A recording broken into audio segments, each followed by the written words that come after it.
Fidget nerd. Hey everybody, boys and girls, ladies and gentlemen, I have Prince Ali Ababwa. Sorry, I had to do it. Is that what we're going with? Oh man! Oh, come on, man. That's all I could think of. I'm sorry. You were born. You were born in Disney Air. That was my whole middle school. All I see is Jafar going, "We must get rid of Prince Abubu," or something like that, right? Hilarious. So this is getting streamed all the way to Spin Space now. Thank you for the admins with Spin Space letting me stream this there. That's pretty cool. Yeah. Looks nice. Oh, we got Huge. Master Choi, yeah, Huge. Got Scarfo. Excellent. Scarfo recently got a Rapt V2 for the first time and was just gushing upon me with videos. He was just like, this thing's freaking awesome, man. I was so happy. Like, I've had some people get V2s, but I'm sure you can relate where you probably got your V2 and you were the same thing. You were like, this is, or maybe you were, because like when I got a V2, I had Magnus stuff and the V2 actually grew on me. I wasn't immediately like, head over heels for this thing. It was weird. It was kind of weird. It blew my mind. Like, I got really blew your mind right away. No, immediately. I was like, I want to learn how to configure this thing a million different ways. Yeah. Yeah. No, I was weird. It took me a little bit to fucking get into it. It was interesting. Okay, so we got all the usual suspects here. Cool. Excellent. Arnie's Love it. here. Nice. Who's here? Arnie. Arnie's local to Oh, me. yeah. Yeah, Arnie and I have a joke. Local. I don't know if you ever saw that giveaway, but Arnie came in he was like the last one in number 7, and I was all like, would Arnie Horta please come to the giveaway? Lucky number 7, Arnie Horta. And it just that's now all I hear in my head is Arnie Horta. Hey Pam, hey everyone. I just look at the chat here. You guys are all good. Osmond's here.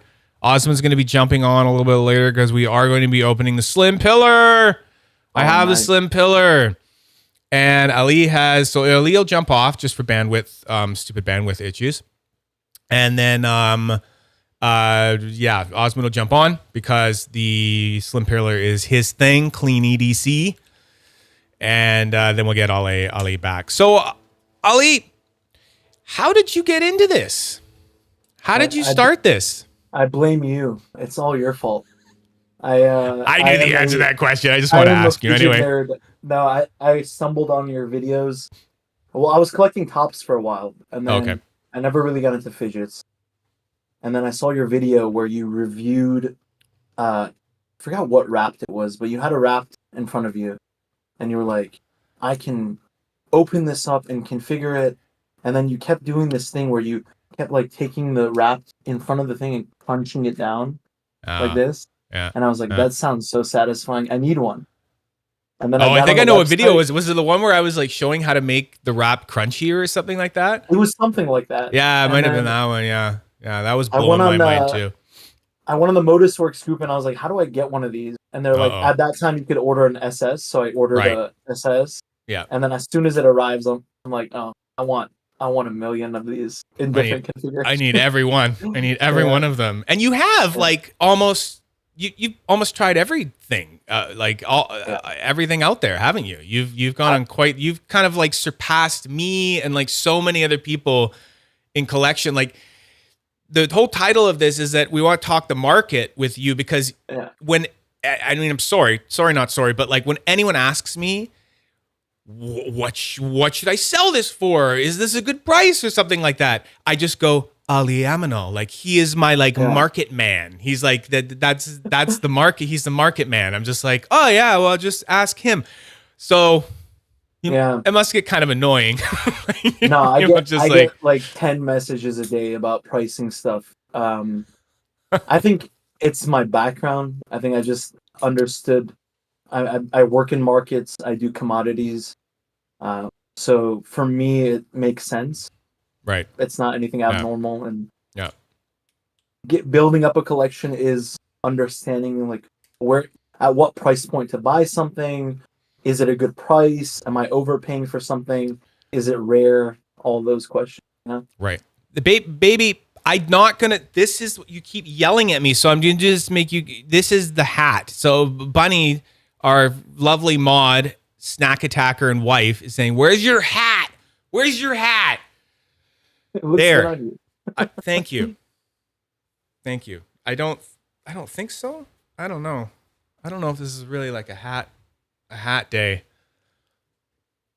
I need an Irish. I need Irish. I don't fuck. I'm not gonna try to do an Irish accent.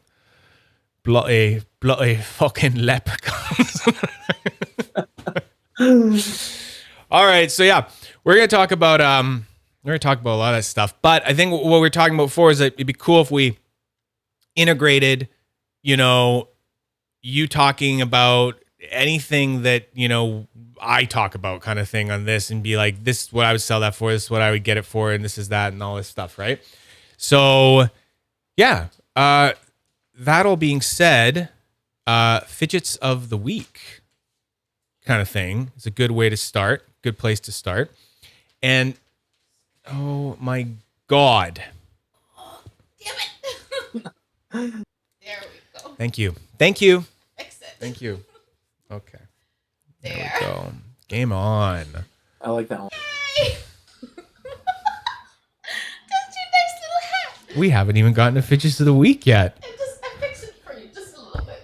Oh, what a That's a pretty golf boy. club. That's He's a so golf pretty. club.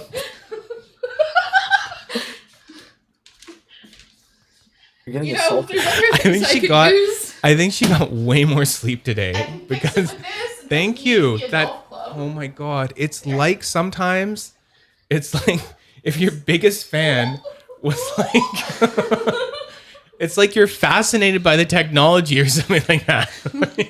No, I just slept for once. That's true. You did get some sleep. Yeah, that you don't always get the sleep. Well, Don't always Mrs. get the Nerd sleep. has what's called hyperactive parasomnia. So Mrs. Nerd sleeps 2 or 3 times a week if she's lucky. That is true.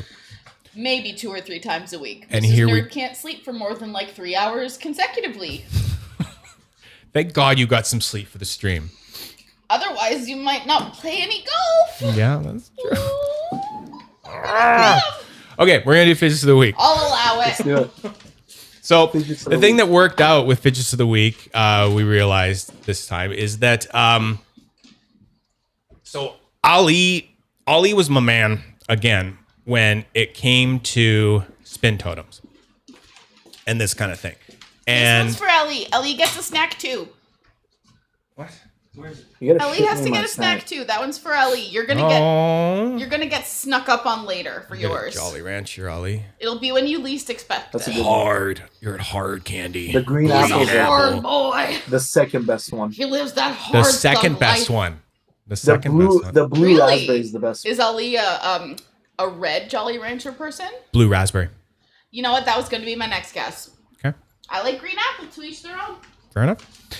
So, yeah, he got me into these. I asked him a lot of questions about it. And then it just happened to be that this week, this was all I played with.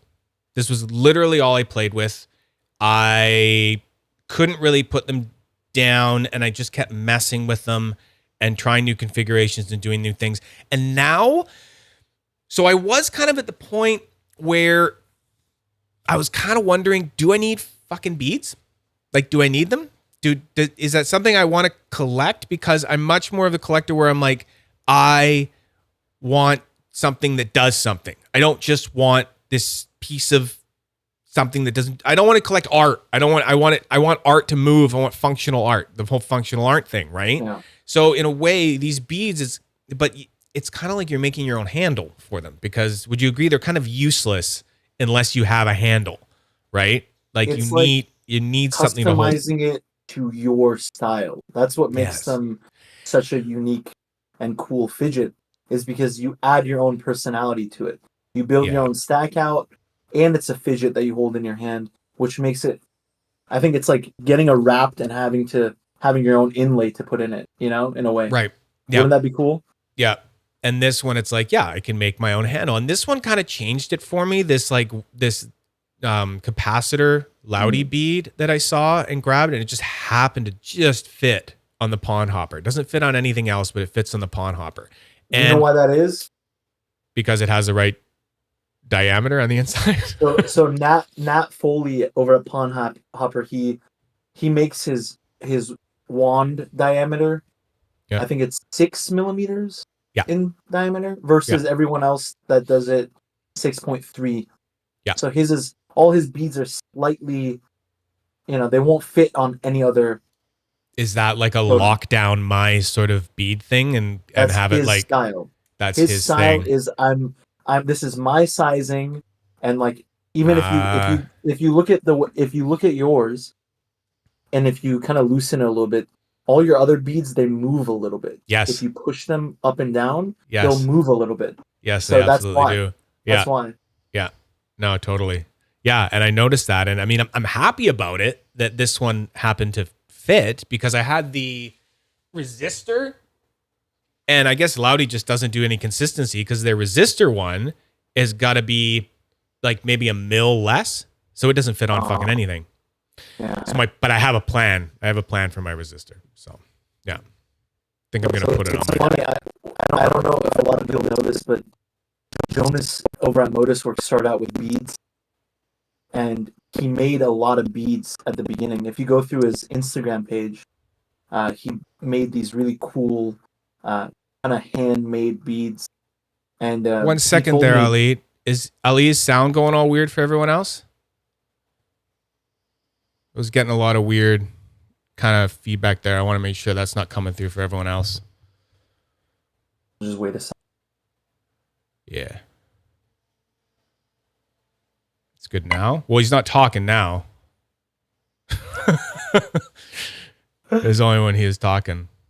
I'm going to test. Can everyone hear me? We're getting a feedback. We're getting kind of like echoey thing or something like that. It was only profile view of the headphones. Oh, okay. Like here. Those? Let me do this. I'm going to move this up. Can you hear me?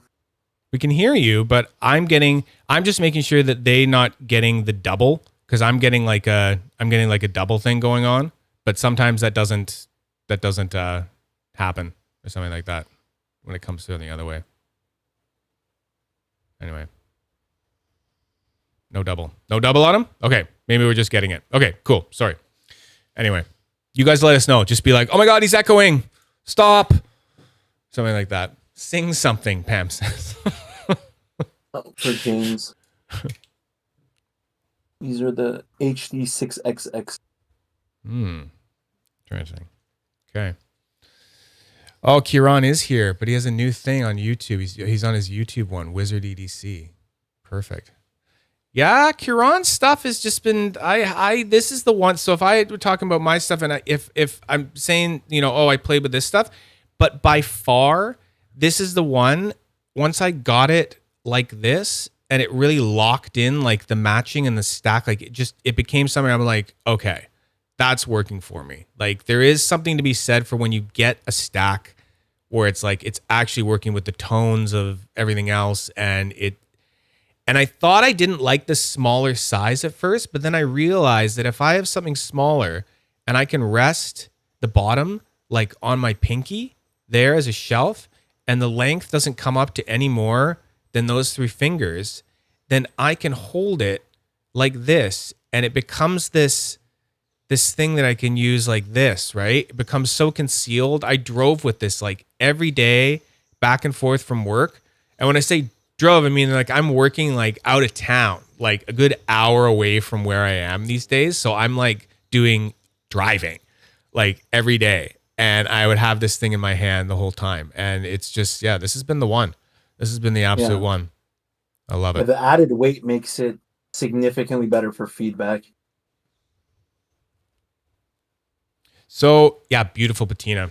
Yep. Master Choi on the WCU, and it's getting better. It's like starting to. I've been like every time I hold it and stuff, it just keeps getting better and better. I'm absolutely loving it. So nice patina. Yeah.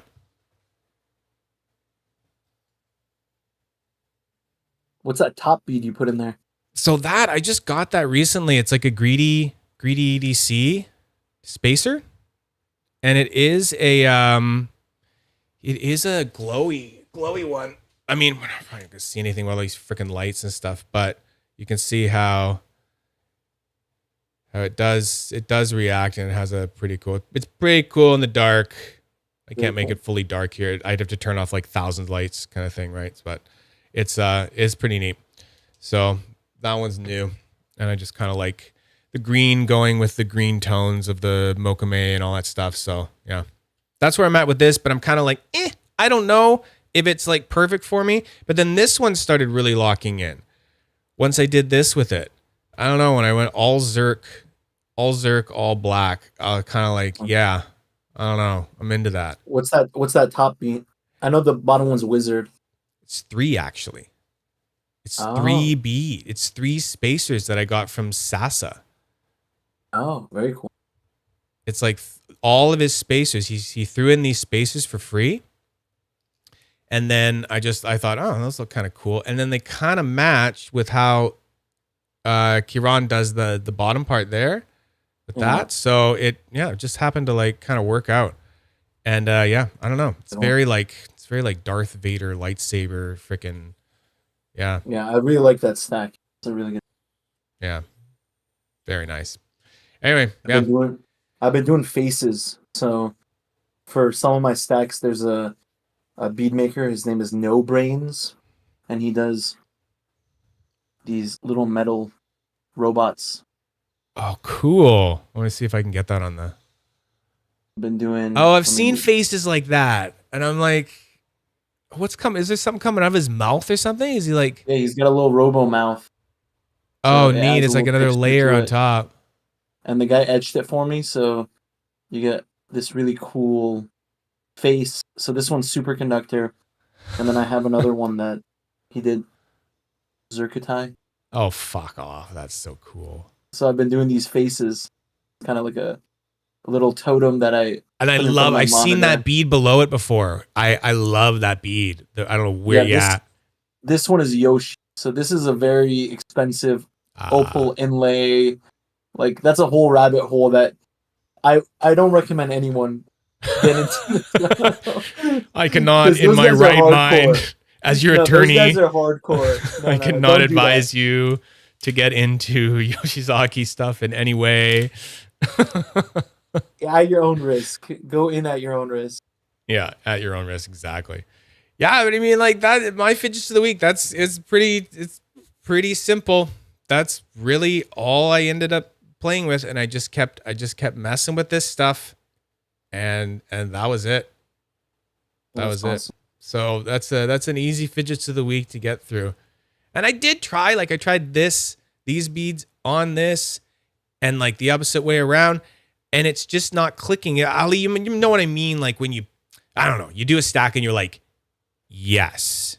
You're like, that's it, right? There's something. Yeah. And other ones are like, you're like, okay, that's good. But then you're like, no, something's going on here. And it's totally like designer tones, like looking at the tones of this with the different tones of this. And I love how this tie got anodized differently around there, and it's like, I don't know, I'm just so good. Yeah, what makes the stacks cool is like you have an idea of what you want, and then you get the right beads that fit into the totem. Yeah. So like this one I had an idea for a long time. I wanted all of my favorite materials on one totem. So I've seen this one. Yeah. This one took me forever to set up because I needed to find the right beads with the right texture that kind of sit and flush with each other. So finding this with the right sizing took me a while, but once you do, you kind of build your own personal art piece, and you're like, oh, it's my own totem. And that's why they call them a totem, because it's kind of like your good luck thing, right?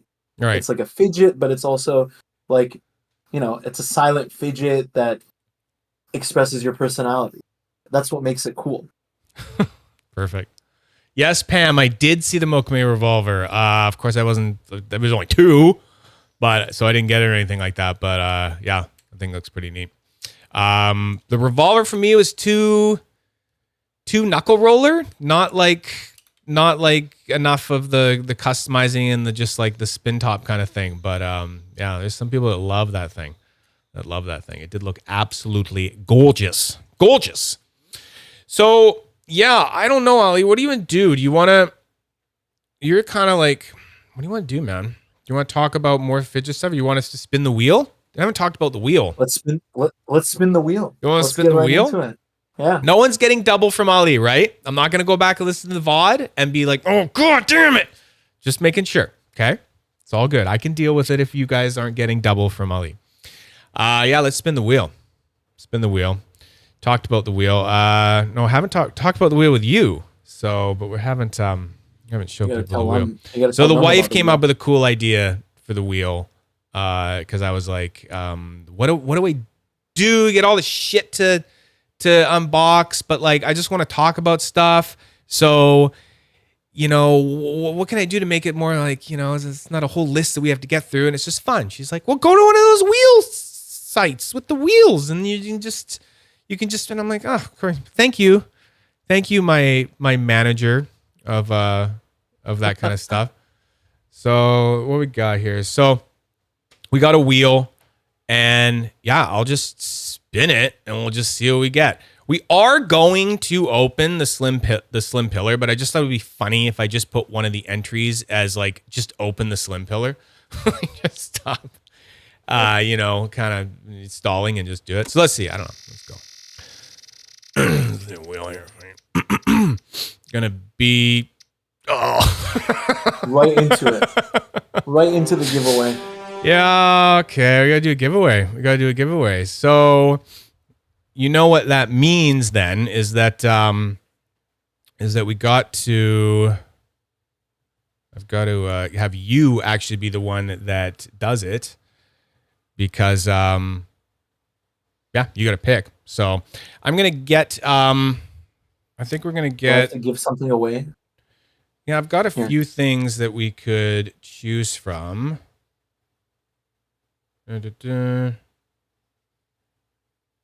Okay, so let me see what we got.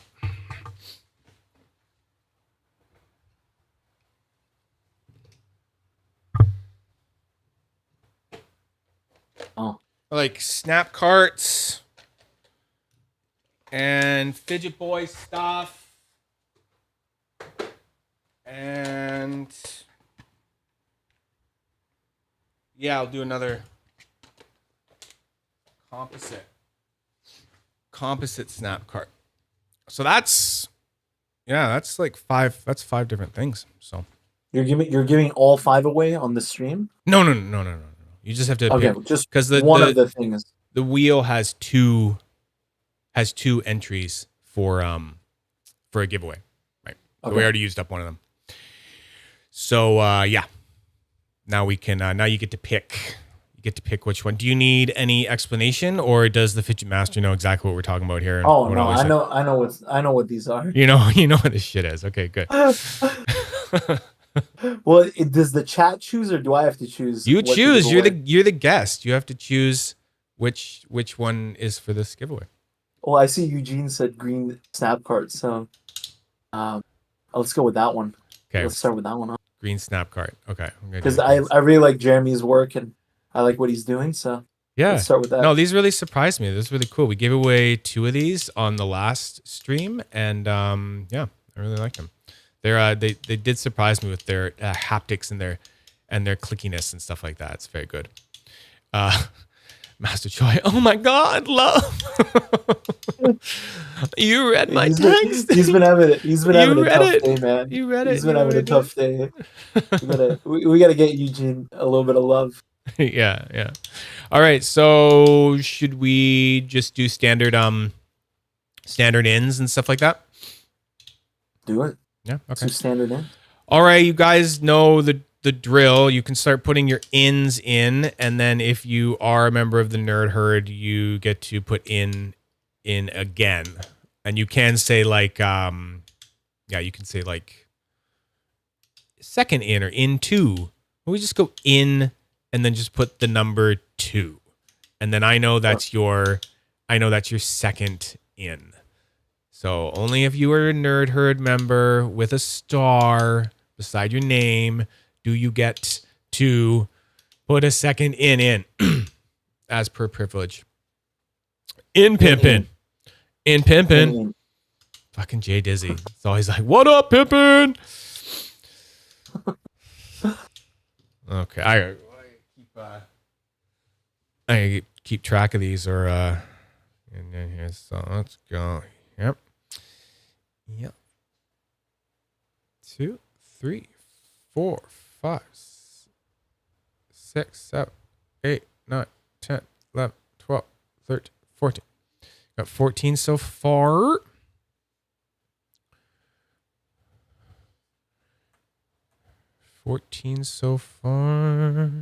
Oh, Steve's staying up. That's great. Thanks, Steve. Steve lives in Belgium, so it's late. Oh, wow. Yeah, he's just going for it. You're international. Oh, yeah. Oh, yeah. Dun, dun, dun, dun, dun, dun, dun, dun. Oh, it's still coming in. Got 18 so far. What generated number is going to be the official winning number? Look, I'm gonna do my little. Oh, that's a really good on? idea. That's Let's the do carnival. Is it the carnival or the? Yeah, it's the carnival. It's got a numbers on it, so we're gonna spin the roulette, and then we'll get a number, and that's the number. All right. That's well, how many numbers are there on there? Like, how high does it go? I think it goes up to 16, but I don't think people got really mad at Drake when he made the number like 13, though. Okay, it landed on 2. It landed on 2. Perfect. 2. Okay, that's great.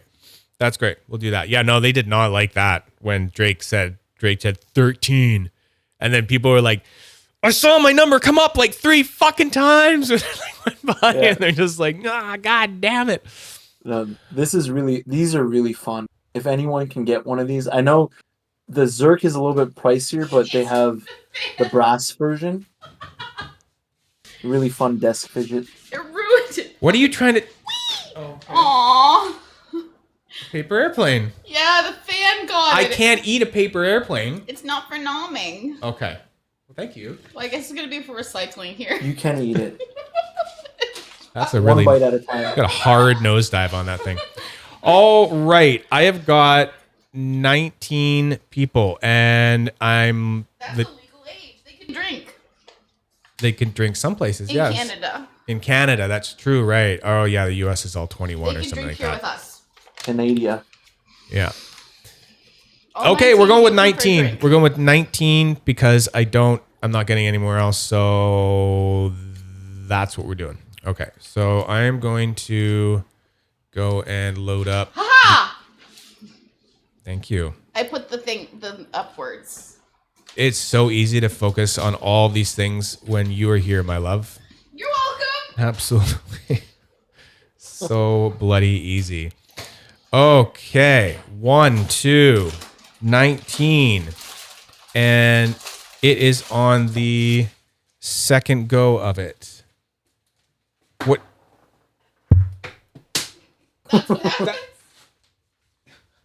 You want me to? It's not on. Oh my god! It's like. Do you remember the movie Gremlins? Do you remember the movie Gremlins? Yeah. It's almost kind of like that. It's like that. Okay. So the second number you say, Ali. Here we go. Ali, we can see the screen for the. You can see the screen. Okay. 1, 2, number 18. 18. Number 18. The other one's on your shoe. Let me go back and see who that is. Back here, number 18 was it was Chris Giro. Is that how you say your name? Giro? Chris Giro, you won the SnapCart. Yeah. So cool. You won it. Yeah, the one's on your foot. Ali is the man. You hooked me up with the bearing swap. Oh, I forgot about that. Was he the? Yeah. Was that the one I sent it? I had him send a thing to you. I just sent that back last week. Oh, nice, perfect. That's cool. Yeah. No. Congratulations, Molly, Chris. pillar of the community. Congratulations. Oh, and you have a pillar in the thing. Yeah, I figure we actually probably should open the slim pillar Maybe next. today. The Sliller. Oh, you're gonna love it. It's the Sliller. It's like a curse because you're gonna open it and you're gonna be like, "Oh, I need this." Everyone And keeps then saying that you building it up real hard here. Look, I'm not Really I'm not hard getting here. paid. I'm not getting paid. I'm gonna be in that sus Well, you too. should But probably just I'm get it telling done you so right they now, don't lose their minds. out of Okay. all the ones I've tried, that's a special one. So Okay. Osman really, like I told him too when he first bought the brand. I'm like, you this is an uphill battle. Like, why would you do that? Because I refused to buy a pillar. And then he's like, trust me, I have ideas. And Yeah. then he sent me the slim, and I'm like, oh, okay. Yeah. I'll shut up now. Like I got the hype. Okay. All right. Well, I think we're gonna open it. So the idea is that you were gonna jump off for a little bit, and then I was going to I'm going to hail Osman, and then we'll get you back. Do it. All right. Cool. I'll be back. All right. Let's find Osman here. Give Osman a call. Yo, Dude. I'm just gonna make sure that you can see my screen and that everyone can see you and hear you. Oh, you're not going video? no, we just go this, just no sound, just sound. Just sound? Okay. Yeah. That's fine. That's totally fine. So yeah, but people talking this thing up, man. I don't know.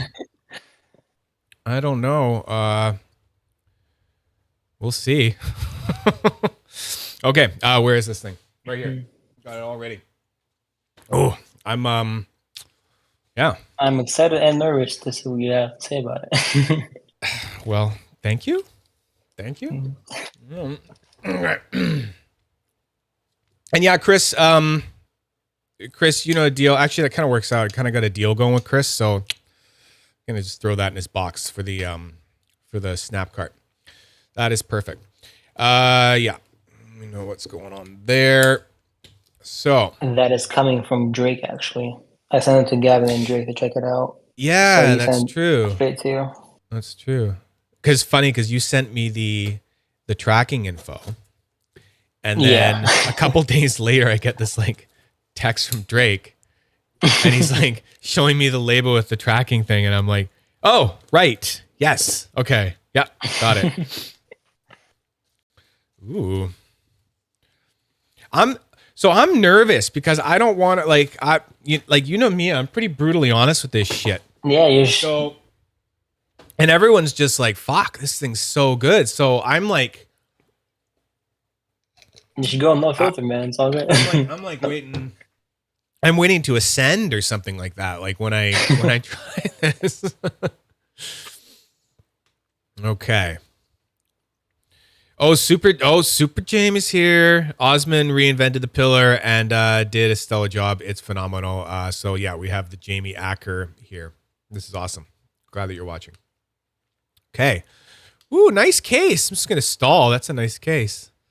Okay. Yeah, there it is. That's what it was. Yeah. Okay.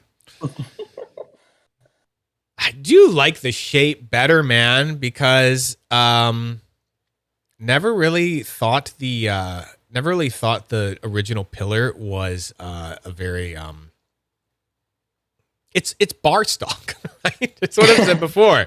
It's bar stock with a bearing in it, right? Mm-hmm. And this is like it's so simple as like a redesign, right? It's like I think that's something that is really important to just have something like it's the same but it's simple, right? So yeah. I assume you have a good bearing in this. Okay.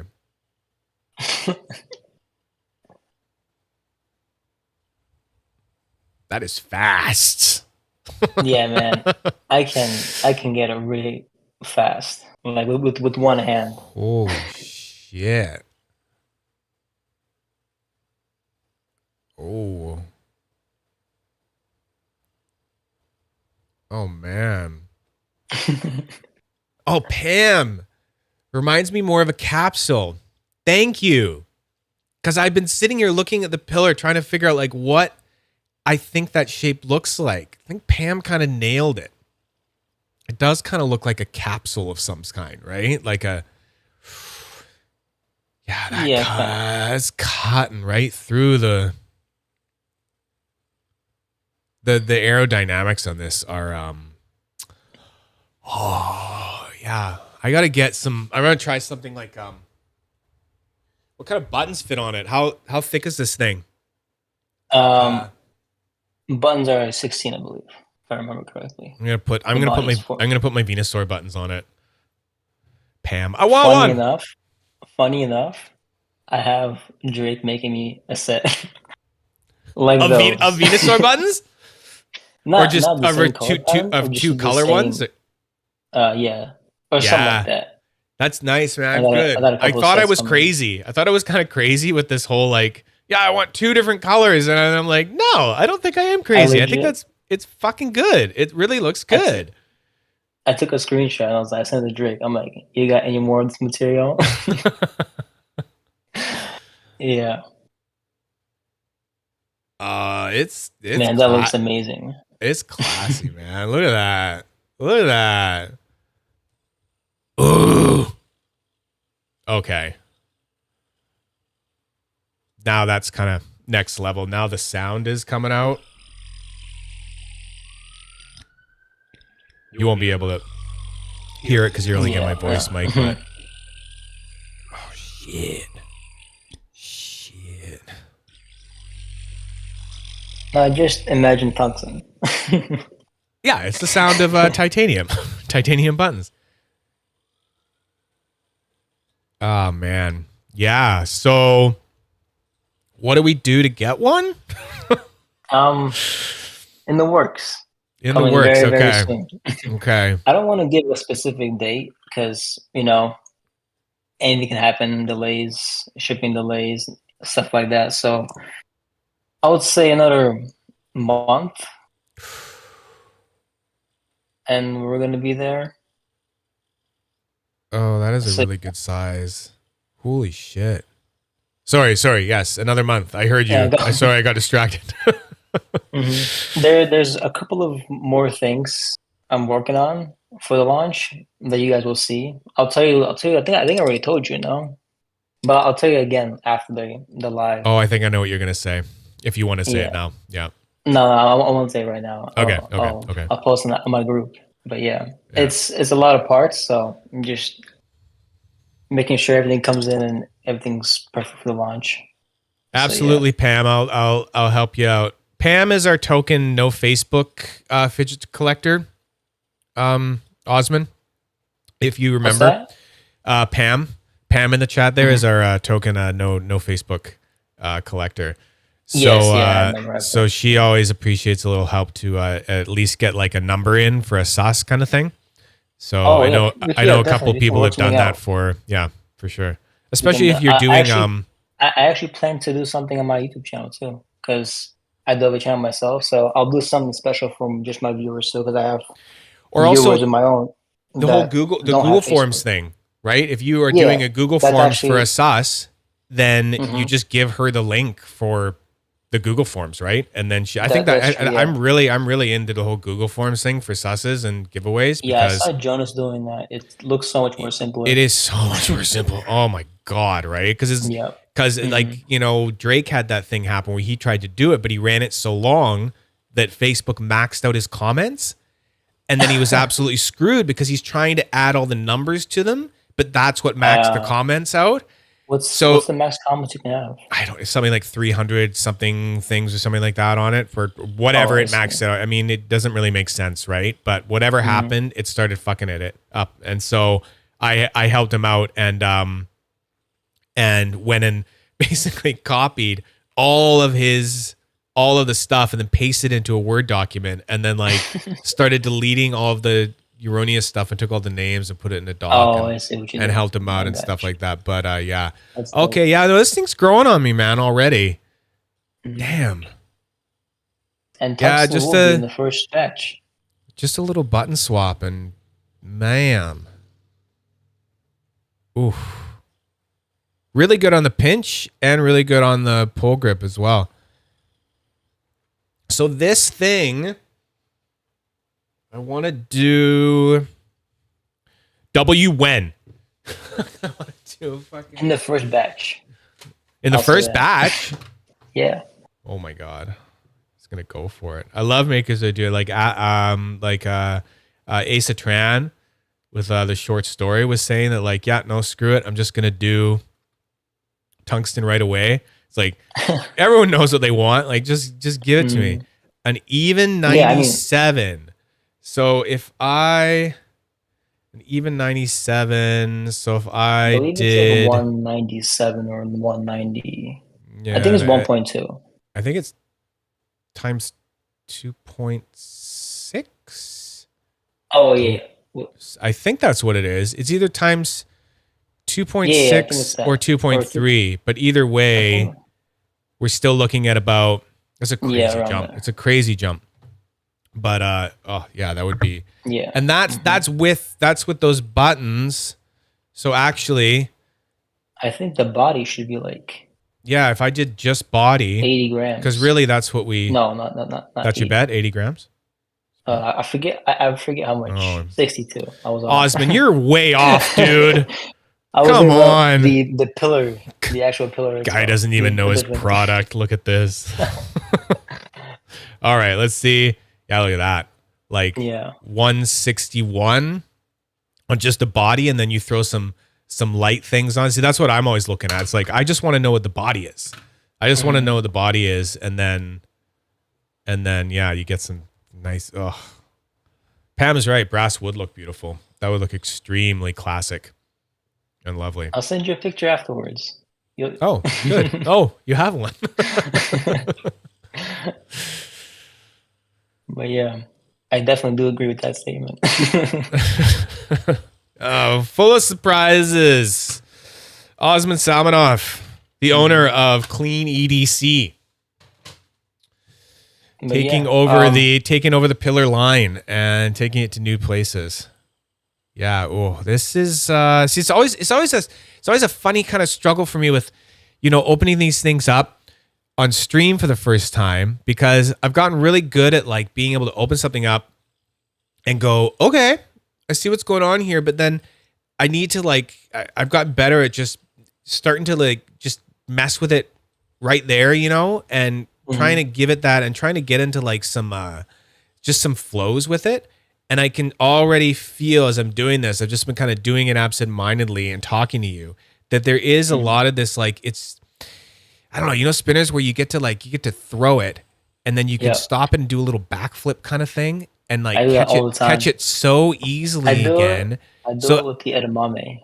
Yes. And I think what is lending it to that is that the edamame's rounded sort of shape, right? And that's what helps you catch it.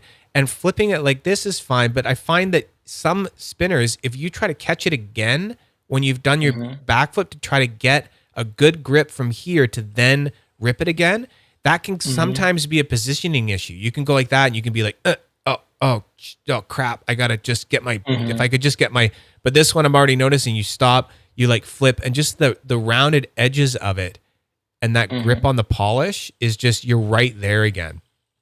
And that's actually great. Not polish. That's machine finish. Well, it's slippy grippy. But you're right. Yeah. You're right. It's that is a machine finish, isn't it? Yeah, I'd be in for machine finished. That is really interesting how the machine finish ends there. What we got here?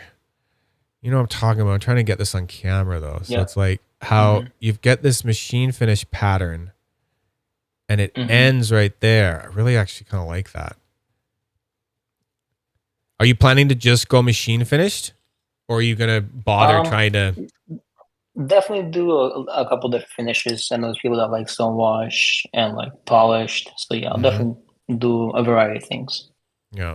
If you do Zerk, I just noticed Chris talking about Zerk. Me personally, I'm not an oil slick Zerk guy. I kind of fucking hate oil slick Zerk, if I'm being honest with you.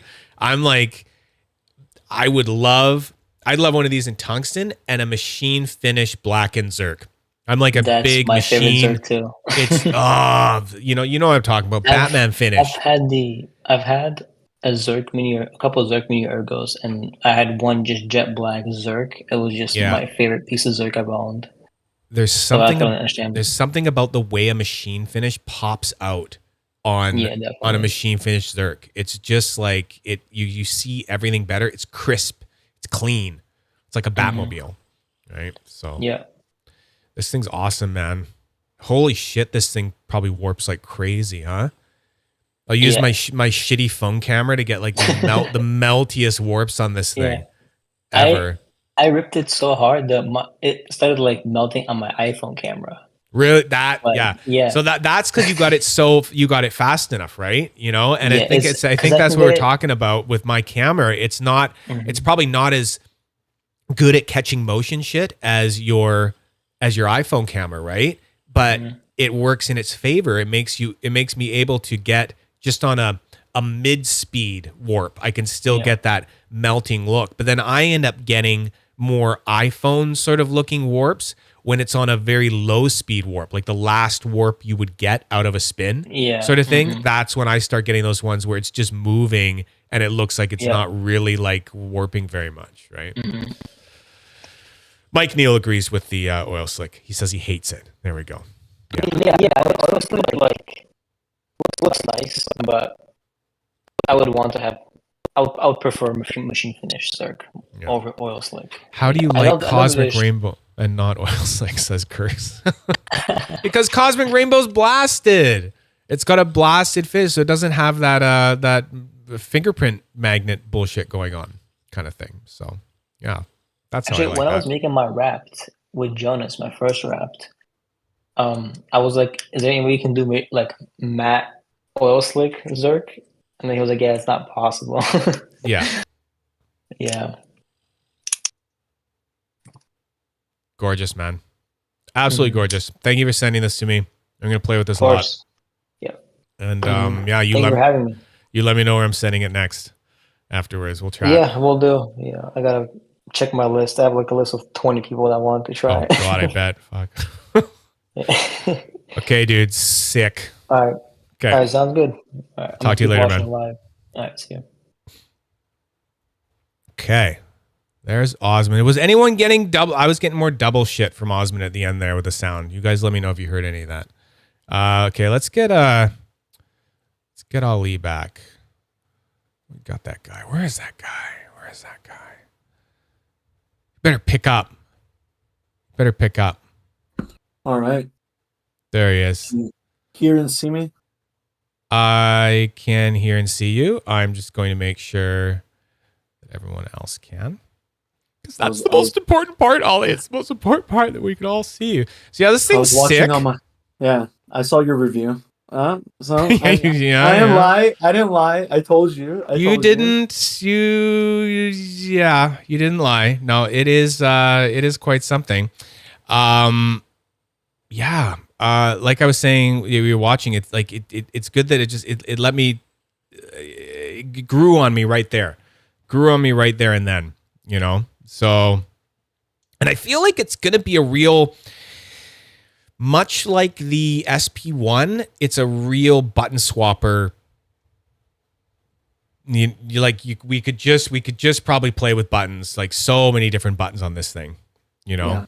So the slimmer spinners. I mean, I know everyone's going thick, but when you look at like the torque bar, the way that you can put a button on this and just flick it, and then the dish, you play with the dish, the pinch grip, you know, the stop and rip, the stop and rip. Yeah. Like you don't get that with a lot of thicker spinners because just it doesn't allow for a lot of play with that, you know?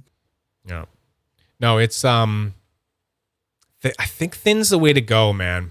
I'm really thinking that thin's the way to go. I know that people used to be, oh, I want this thick, big, better, thick. Let's do it. And I'm like, no, I don't know. Yeah. Speaking you and I are on that. I want to transition into, because we talked about Osmond and CleanEDC, but I have some prototypes that got sent to me on Friday, and I just want to take a second and show those as well. Absolutely, go ahead. Yep. So this is the SP3 by ZZMPA. Nice. Right? Nice. I'm a bar guy, but when Zen sent me this, I was shocked at how quick it goes. Is that in tungsten or this is solid steel? Okay. And the way he cut these lines up, and I'll just kind of show the side of it a little bit. But when he sent it to me, he's like, I want you to take a look at it. Give me an honest review. And I was like, okay, I'll take a look at it. I got the try, and I was like, oh, this is special. This is such a fun size. You can easily flick it with one finger. Yeah. And the size, the thinness of it, I mean, compared to like the triangle, it's a little bit thicker. Yeah. Right? But that allows for a lot of play. And so I got triple warp with just SS. Oh, really? Amazing. And then he sent me 2 more. He's like, these aren't confirmed yet, but this is his SP2 design. Oh, I've seen this. I had to keep it secret, but I've seen it, yeah. Compared to the SP1, I mean, look how refined this is. Yeah. It's like it's like the Buick versus the Tesla almost thing or something like that, right? And look at the thinness, like compared to it's thinner. I'm gonna put a torque bar next to it. Look at that. Interesting. God, I want those torque bar buttons you have on there so bad. These are cool, huh? Yeah. So I'm really excited. I think, like, I've talked about the subject with you privately, but the more makers we have, especially folks that understand the community, the better it is for us as collectors, as fidget nerds. You know, we get to experience all these different ideas. Yeah. And I want to see more. I want to see more guys coming in, like cooking up ideas, innovating stuff, pushing the boundaries. And I mean, this is what it's all about, right? This is like the second wave of EDC and fidgets. So we're in the thick of it. Yeah. No, it's a golden era really right now, I think. Yeah. Absolutely. Yeah. No. And I mean, like, same but different, right? In the designs of those kind of things, right? It's like, it kind of looks the same, but it's like, I can tell, you know? And if I can tell, does that mean that it's like enough, right? Because you get a lot of people, you know, talking about how, oh, that looks so much like this and that looks like so much like this, right? And then I was talking to you earlier about, well, what about cars? Exactly.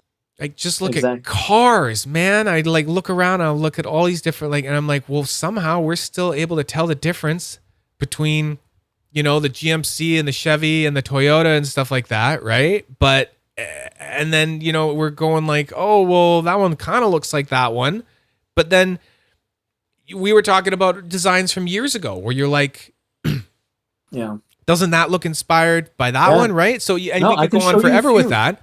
I can show you a few right now, right? Things. So my theory is that we, as humans, like, we see something and we forget that we saw that thing years ago, and then you go and you start designing something, and your subconscious goes, "Oh yeah, like that thing that you saw, right?" And you don't even you might even know where it's coming from, right? Yeah.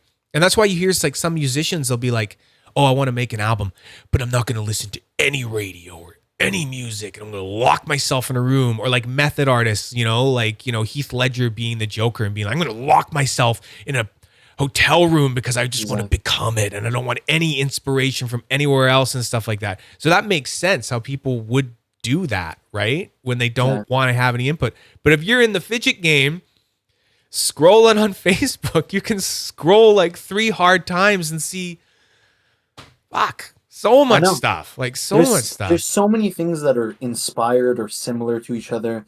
And I think it ultimately comes down to, like, when you look at like your example, cars, right? Yeah. When you look at a Honda, you know what a Honda looks like.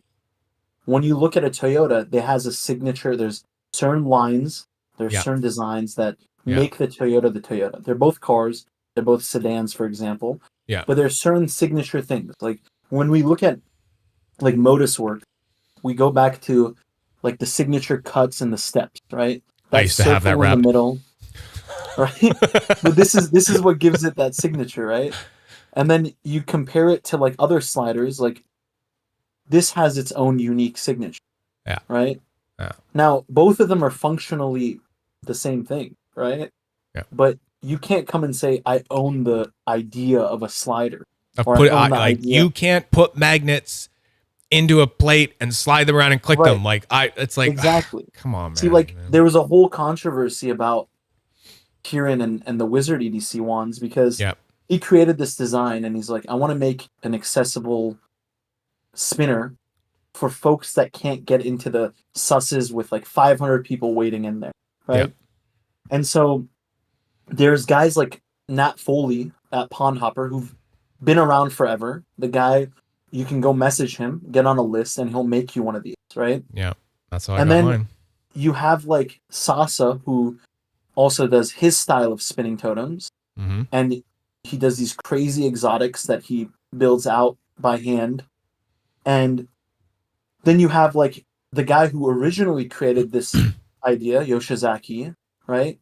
But can you say that, you know, someone who initially created a concept, right, owns the whole idea of, you know, that product, right? You're going to get iteration. You might be able to, but car, to be able to spend the money to protect against that, God, like you can't, because you know what? Competition is always going to create sales. It's good for you.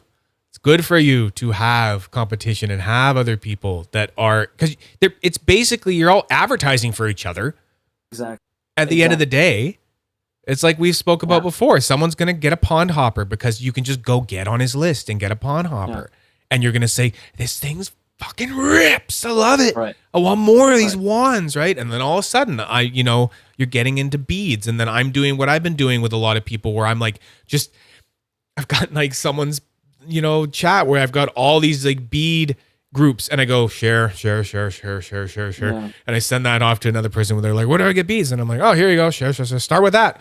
Right. Yeah. But it's like, it's a rabbit hole. It's like, good luck. It's another one that takes spelunking gear. You might not get out kind of thing. So yeah. Yeah. No, it's again, to your point, if you look at any market, competition is good for multiple reasons. One, because let's talk from a creator perspective.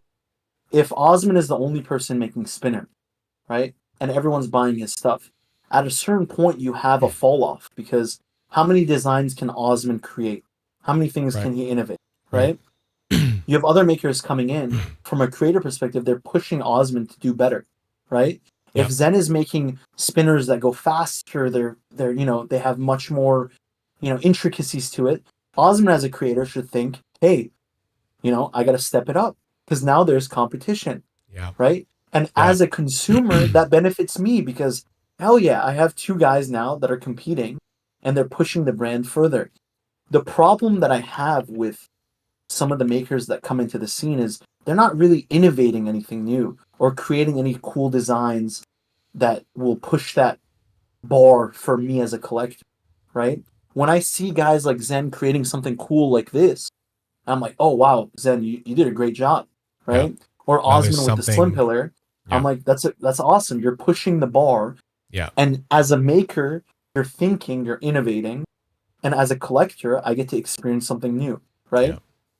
What I don't like is going to like recent drama. We had the guy on Facebook ripping off the sheet metal plate design for Modusworks. Yes, I'm like, all right, this is an idea that Jonas created. He came up with it because he's working in the shop. He's like, I want to create something simple that I can allow people to get this product in their hands quickly. I'll take sheet metal, I'll press it, and I'll create the Rapt Lite. Yeah. You coming and copying that idea isn't going to push the bar further. Jonas pushed the bar. It's coattail riding. Exactly. So understanding riding. That difference and understanding the way that product creation and ideas work, as a maker, you're not in it for the quick buck. You're trying to build a brand out. You're trying to build product that you're proud of, right? Yeah. As a guy who collects, I want guys like Zen and Osman that are creating things and pushing the bar. And I'm like, and even Jamie with the edamames, like when I look at this thing, I'm like, oh man, I love this. It's so ergonomic, and he creates all these little cool designs. Like I got one of these. I've never had something this big, but it worked. Oh yeah. It ripped, right? Yeah. And I'm like, okay, they've created this thing and they're pushing the bar. As a collector, I love that, right? Yeah. When you're just copying designs, like one of the things that I really like about what Kieran did is his top is flared out, right? If you can see. Yes. That So little- easy to rip. Like that thing there allows me to rip it a lot easier than all of these other ones that don't have that, right? So and if I can again, interrupt so I don't forget, go just ahead. real quick, what I found with that top is that I'll end up doing this so much, this like back and forth thing, and I can feel, especially with the WCU and the weight of it changing, and I'll just be there and I'll just like get frantic with like this back and forth thing, and it is so satisfying. And having these is such a grip, and then doing the slow stop and feeling those, you know what I mean, like hit against your thumb pad and stuff. It's just, thank you for reminding me. Continue, but it's something that I had been thinking about with that design. The point being, as a creator, if you're getting in the space and you want to create, my perspective as a collector is I'm throwing my money at people that will push the bar, right? Yeah. As folks in the hobby, you want to throw your money behind products that are pushing the bar, that makers stand behind. It's not going to be problematic. Like the issues that folks have with certain makers is that one is obvious frustration of I can't get my hands on a product. But you have to think, if you can't get your hands on a product, it means that the maker is spending a lot of time, quality control, making a product that they can stand, and they're limiting their releases based on the fact that they're putting a lot of time into certain products, right? Yeah. So as a collector, I need to think about these things. Where am I putting my money? What am I looking at? You know, if I'm buying one slider, I want the slider to be something that is durable. It lasts, you know, I can interchange things. It withstands, punishment, right? I don't want to just throw my money at something cheap that breaks tomorrow. No. And I'm like, oh, too bad I lost $200 on one thing, Right. And then you get dissuaded from the hobby because of that scenario, right? And I've seen people like when they get something and then like, you understand what I say when it's like, I try to only buy things and I think about reselling, because one of my favorite things about this hobby is how I know I can buy something, try it, and be like, meh. Yeah. And basically just get my money back because of the low supply and high demand of this kind of thing, right? Exactly. And it's like I just went through. We can talk a little bit about the market. Yeah. So, I mean, speaking of it, where would you say, so let's say, I don't know what he's going to sell this for, but would you predict, because I would predict that this will be one that jumps up and ends up kind of coming up into a place where people are like, okay, I am going to pay more. And I think you might agree with me that it will end up going there.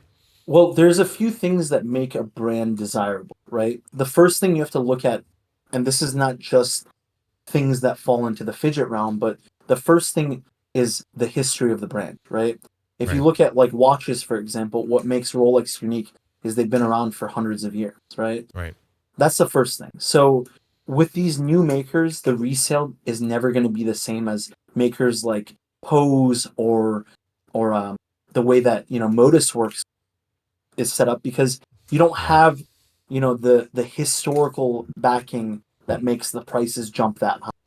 But that being said, also availability, because how many times do you see torque bars going for extremely higher prices? Yes. They'll at best go for market value. That is because true. Just so everyone knows, you can literally PM Scott McCoskrie. He still has an ongoing wait list. I'm on it right now. I have an order in. It's so weird. And Ali and I have talked about this, how people sit there and they'll fight for spots and susses and stuff. And Scott's just in his workshop. This is all you need. And it is all you need. But to your point, the first thing is history of brand. The second is availability of product, right? Yes. So if there's if Osmond decides to make 1,000 slim pillars in tungsten, that takes a lot of market. Like we saw it with Chunky Mame, right? There was a big pre-order for this, and the secondary price is slightly higher than the retail price. They're going for $500 to $600, right? Which is a good price. I mean, it means the product is something that people want because it's going above retail. But you're accounting for the fact that there's a few hundred of those out there, right? Oh, are we getting feedback on him? Sorry to interrupt you. Is he doubling again? Sorry, guys. I don't know why this is happening today. It never happens on Discord. Let's go from a good now. Well, it's good now because he's not talking. It's just me. Okay, say something again, and we'll let them say if it's good. Hello, hello, hello. Because to me, that went hello, hello, hello, hello, hello, hello, hello, hello. Yeah, you're getting double. I know you've been getting double. Oh, it's good now? All good? Okay. Let us know if he keeps doubling, because he's still doubling to me. So, all right. So the second thing is how much of the product is out there. And then the third underlying thing that kind of is overlooked is the product quality, right? Yeah. So there's different grades of tungsten. People don't know about this. There's different grades of copper. There's different grades of brass, right? Am I using a product that, uses a raw material that has high quality?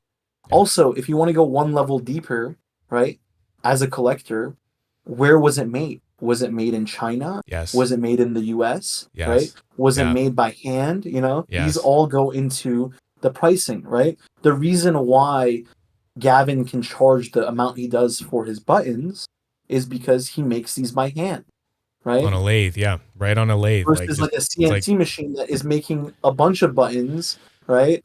There's that aspect of what makes the value of something high, right? When I look at something like this, right? Buttons made by Wildman, right? Yeah. A spinner handmade by Jonas, right? I'm like, oh, I'm going to pay a lot for that thing, right? Yeah. Have brand history. You have something that's handmade.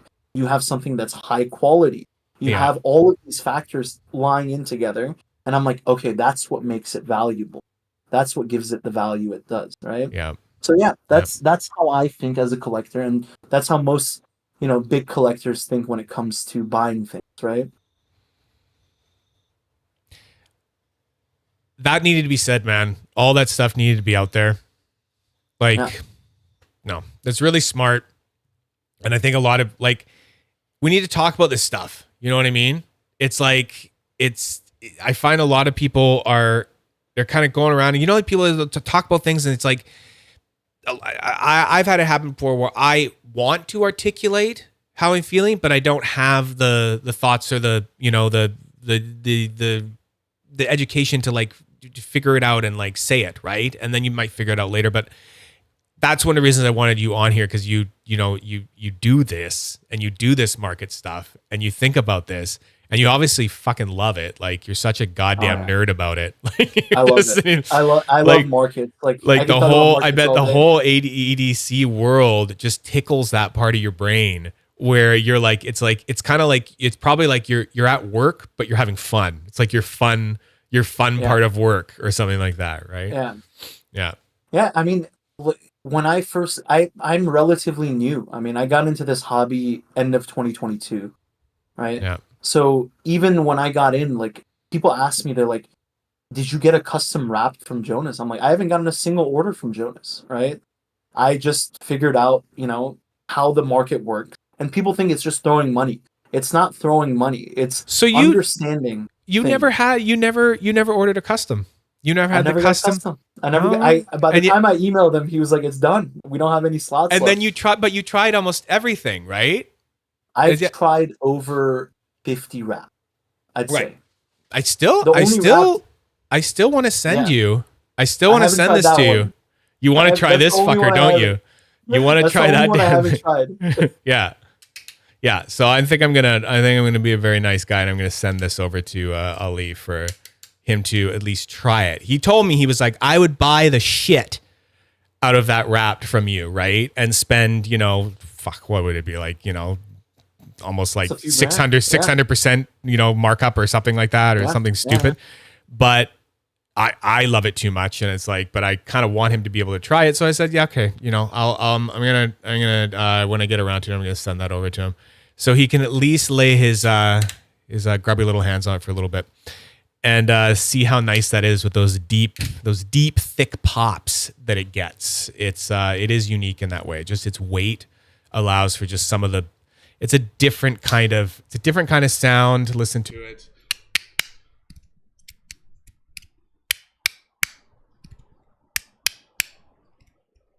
I couldn't hear anything. Well, yeah, you're on the Discord one, so you can't. Okay. But they can hear it. This is for them, Ali. Oh, my bad.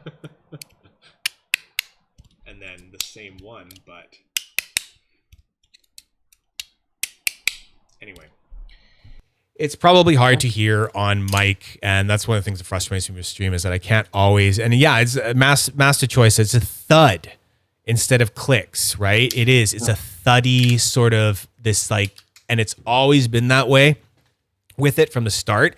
And it's so unique, it makes me not be able to get rid of it. And no, it's great. But to my earlier point, that's most guys with things that are rare, right? Like.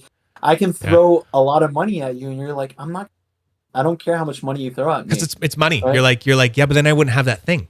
Then I would just have useless money, Ali. I would just have that stupid money. And it's money. Like, yeah. And it's like, and you've told me before, it's most of the deals that you've gotten, most of the stuff that you've had, you've said money has played a very small role. Very small role. In how I have acquired that piece and acquired that fidget, right? It's more the relationship I've built with that person. It's the seeds I've planted in their head.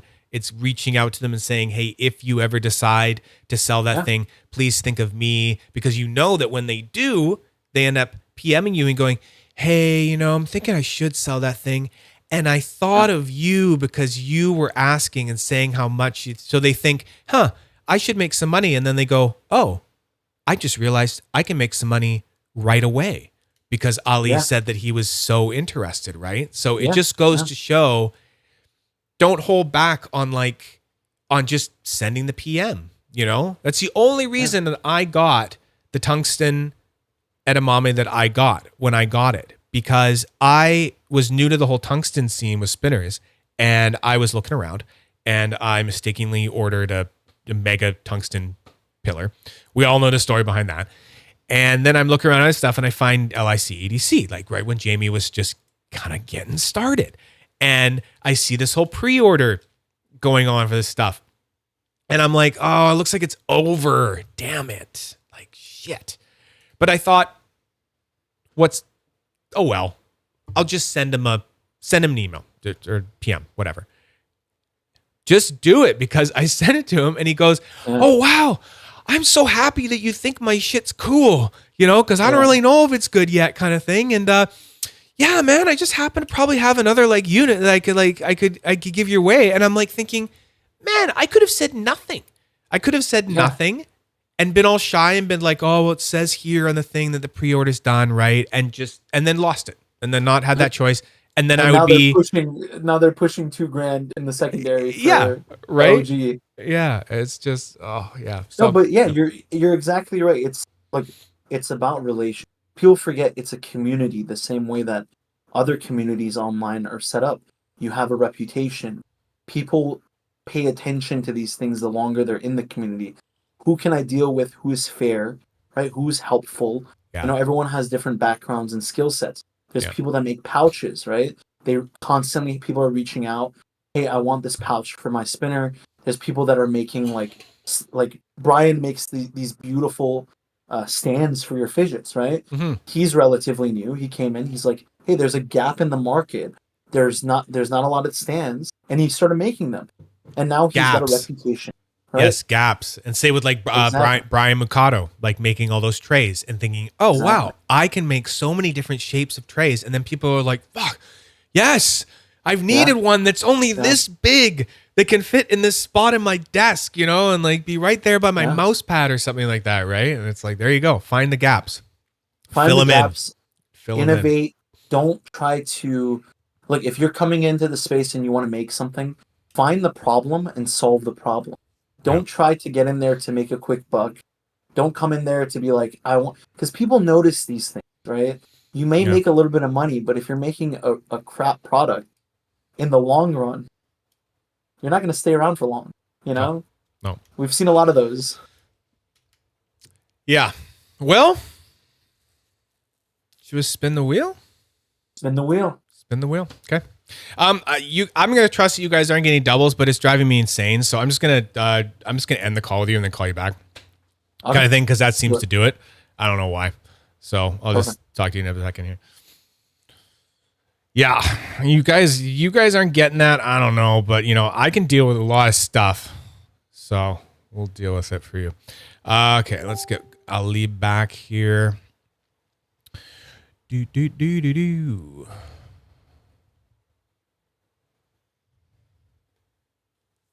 Still getting double? Nope. Just resets every time I call it. I don't know why that is. And it lasts about 10 minutes. It's fucked again. Yeah, I don't know why, but oh well. Okay, let us spin the wheel. Can everyone see the wheel? Can you see the wheel, Ali? Yep. Good. Okay, cool. Well, we can cut out, just open the slim pillar, because we did that. So this is what we have left here. So let's see what we get. Big money, big money. Yes, yes. That's actually the one I wanted. Fuck yes. Nice. Okay, good. This means I get a new toy. It's so selfish. All I wanted was this. Okay. So that's great. It's great because we're into spin stuff right now. So I went on this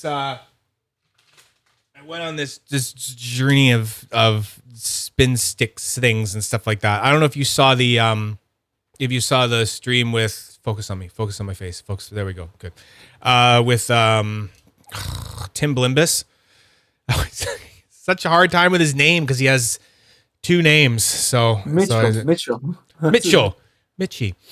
Okay, so what I did was I looked into, because he was like, I'm a big fan of the Noiz-C Nano by Lautie, and how it's designed to fit on a spin stick that they provide, this like scepter thing. So you can make a scepter out of this thing, and then you can get this little, so yeah, this would be, so it's like a 3-parter thing. I just went on G1, the G1 website, and you buy a kit. You get all 3 of this. It's like you just get all that. You pick your style, your wand part, and then your top thing. So I went with a titanium one or whatever.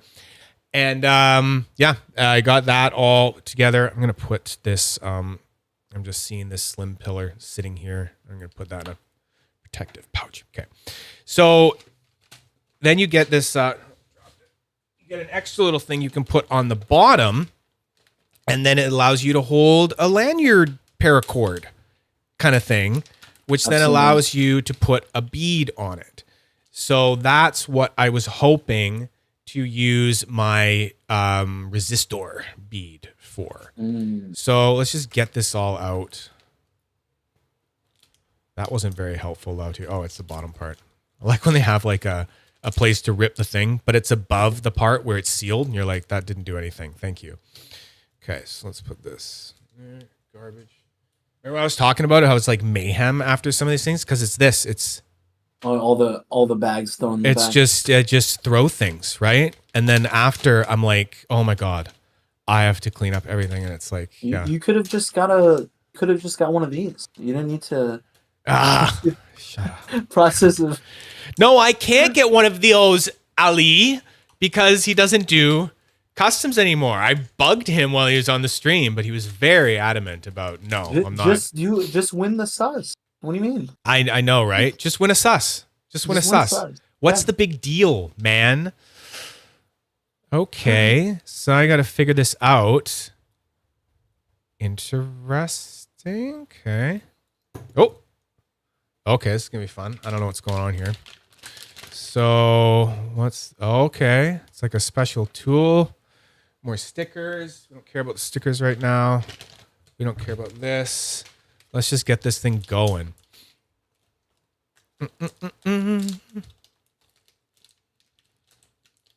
Amethyst Earth, easy to say, coming from the guy who won Moku LP Chelsea Sus. Who won that? Oh, I won that. I won one of those. You won one of those? Fuck. I went in on. You know what's funny is I didn't know he put up so many. I only went in on one of them, and I ended up winning. There was like 50 people on that one. Only 50. Those are good odds. No, he did a lightning sus. Oh, that's why. For them. Okay, yeah. That's, I think, one of the reasons that I have won. I've won 3 wizard susses now. Like I've won the Zerk wand, and then I won the WCU blasted one, and then I won the the bead one. Then I won that one, and fucking Kieran PMs me. He's like, "You're not cheating, right?" It was meant to be. I'm like, dude, I've told you, man. I'm a wizard, right? You're a wizard, Harry. You're a wizard, Harry. Do it, wizard. So yeah, this thing comes. Okay, good. I get a spirit bearing. The one thing I loved about this one, it's R188. So I love that I can mess with it, and I have 2 tools now. Okay, cool. I got 2 of them. All right, let's see how I get this thing. What material did you get? I got the titanium one because my thought was I didn't want a very top heavy sort of thing on there.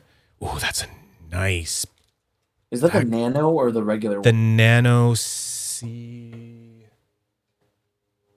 It's the Nano-C. Nano-C. Okay. Yeah. Okay. Titanium blue or titanium blasted. I don't know. It looks really good. So it's got it's not shiny fingerprint. It's like, yeah. So just as like a spinner in your hand, probably wouldn't be. Yes, thank you, Master. Huge. The Noiz-C Nano, I think is what we're actually talking about here. Yeah, the Noiz. That's a very smooth spin, like so smooth and fast because it's so round. Like you're not getting any like gyro on that at all. But that wasn't really my intent on having it like this. I wanted something where, I want to put it in the wand. So just gotta figure out how to do this. I imagine that just goes on to I think this is just like, it's just the other half of the button. This thing just becomes.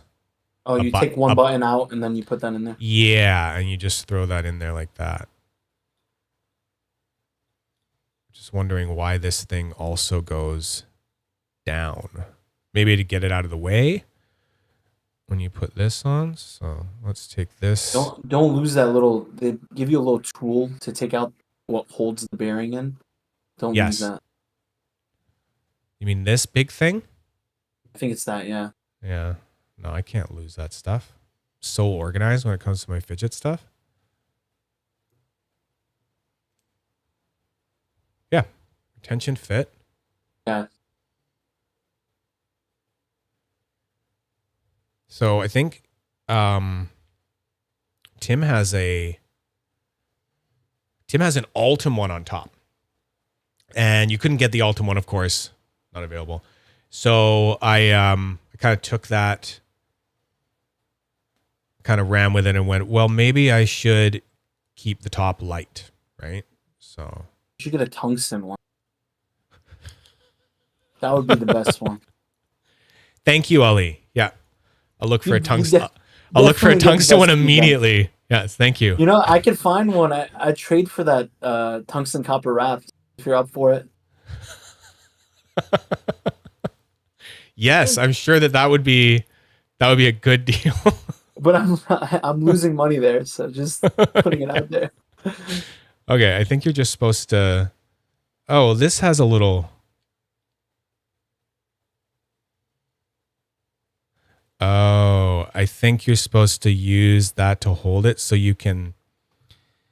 If it focuses, I think we're supposed to like go into that, and then you can hold one thread while you either like let the other one go. Because what I'm dealing with is, it feels like there's 2 threads here. So yeah, so now I can hold this in place and I can turn that bottom one and keep it tight. Because otherwise this is like threading down. Anyway. It's my first time, so I'll get to experiment with it here. I'm already like, I'm kind of into this. Because these have been like, you must agree with me, these are like been this really good, yeah, it's fun, fuck. Really good desk fidgets. Like really good to just have around on the desk. Yeah. And just to fiddle with that way. It's so quiet though. I should get like something louder in there. But that's the cool thing is that there are 188s. So I can just throw that in there. Yeah, you can customize them. I'm a big fan of this whole like spinning stick thing. Yeah. I like it. It's very, I don't know. It's different from other stuff. Yeah, that is Tim Blimbus's setup right there. But almost. He's got the Ultim on top. Yeah. Yeah, that is like meant to be on there, I think. I think it's way better on there. Oh yeah, I can see myself just fucking with this. And then you can get and then this will come off of here, I believe. And then as I'm watching this. And then you can put your paracord through there, right? Have your little knot, right? Get it all set up. And Tim has this set up. And then you put this little thing on. And then later, off stream when I have more time, I'll put that through there. And have a little paracord. And then have that, right? And then we're good. And then you got that. And then, that even makes it even longer too. I'm into that. So then later, and I went down this rabbit hole even more, and now I have the Bit 5 coming. So I don't know if you know that one. It's like it's similar, but it's got all these like 4mm beads in it. 4mm beads. You can like it's the same. You know what I'm talking about? It's like the same R188 bearing in there, but then it's perfectly round, and then it's got these fucking beads you can load it into, and then these like this little shield you can put on the top before you put the button on. And I got the whole setup. I got like the ruby beads and the titanium beads and stainless steel beads and the white beads, the ceramic ones and the black ceramic ones and the glass shields instead of the other one. Because I was like, fuck, I'm just going to go for it. And it's still like, it's so affordable, and Lautie is such good quality. It was still only like fucking, I think $200 or something like that. Like it's like, come on. They make some really cool stuff. It is like, it's China. As far as stuff that's made in China, I've been very impressed with the quality ever since I got my my jackpot. Yeah, so yeah, I mean, people don't know this, but in China, the culture of fidgets is kind of integrated into like daily life. Like people fidget with millions of different fidget toys. Yeah, like, and it's accepted there more. It's like here, I'm still kind of self-conscious, if I'm being honest, about just like busting out my fidget toys in front of people that don't know them. Because I don't want someone to say, hey, can I please play with that and like try that? Because then I don't want to have to explain, no, you can't, because it costs $300 and it probably goes for $900 on the secondary or something.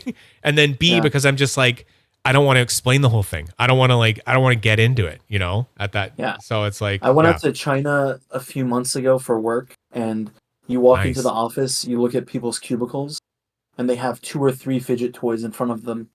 And it's just like a very normal thing. And you come here and it's like, oh, you're weird for having a spinner. And I'm like, well, in China, I mean, this is like normal. Yeah. Right? Yeah. That's great. That would be so cool being a culture where someone's like, oh, nice. I see you got the new Lautie. Interesting. Good. Well, like they're talking about like some new gear you got on your bike or something like that, right? Yeah. It's like totally accepted that way. And then the funny thing I was comparing it to is that I was riding to work in the work van with some other people. I was driving some people, and then this one girl was there, just busts out this Rubik's Cube and is just mowing down on this Rubik's Cube and just like, and playing with that thing. No one bats a fucking eye. Yeah. Like she's sitting there going click, click, click, click, click, click, click, click, trying to do it fast, like doing the algorithm kind of thing, right? Yeah. And everyone's just like, whatever, it's a Rubik's Cube, right? Yeah. And it's like, that's a fidget Really, always say my first fidget toy was prayer beads, because you would just flick them back and forth. Yeah. Or you would just kind of go through them like this, right? And like in our culture, this is like a very normal thing, right? Just doing this in your hand, right? Yeah. You don't even know what it is, but it's normal. And it just feels okay, right? And I was talking earlier about, I found out that one of the oldest forms of fidget stuff was collecting walnuts. Like thick-shelled walnuts that you'd find, and you'd put them in your pocket, and they would patina over time and take on your skin oils, and become like this like really smooth thing. This thing's pretty cool. Someone said, "How does it compare?" I say that like this is still my favorite, and I say this has some merit. It's going to be neat when I get to put my paracord in there, because I do have a bag somewhere with like a good 15 different kinds of paracord, so I'll be able to get a paracord that has tones that match both the black and the gold and the blue and stuff like that. So that's going to look really hot. And that's just like another aspect of this, is thinking like, how can I really color match, tone this, like, and get this like looking really cool. And then just having that bead dangle there and being able to hold it like that on the cord and stuff, it's going to be neat. But I'm kind of in this like desk fidget sort of thing. I do EDC this one, but I can't see myself just taking this out on the town. I don't think that's ever going to happen. That's a little club you can hit someone with. That's true. Could be a self-defense weapon, which is a whole other part of EDC, is the fake EDC, but it's also a self-defense stabby weapon thing, right? You know, like the whole Nux EDC and like... is a lot of stuff, right? Like you have knives, you have pocket armor.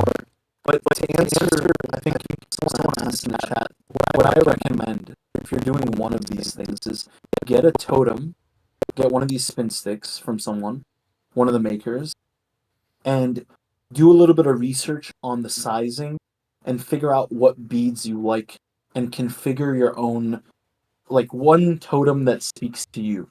And like the one thing that I set up, this is like my favorite totem, is I wanted 3 beads that were all Zerkutai, and I wanted the one that dangled to be all Zerk, right? And all of these are different makers, and all of them are, you know, their own little worlds. So this speaks to me because it took me a while to get this going, and I can use it as a fidget. It's a little, you know, like a totem, like a personalized totem. And you don't need more than one. Like if you get one set up properly, that's your totem, right? Yes. Yeah. No, that's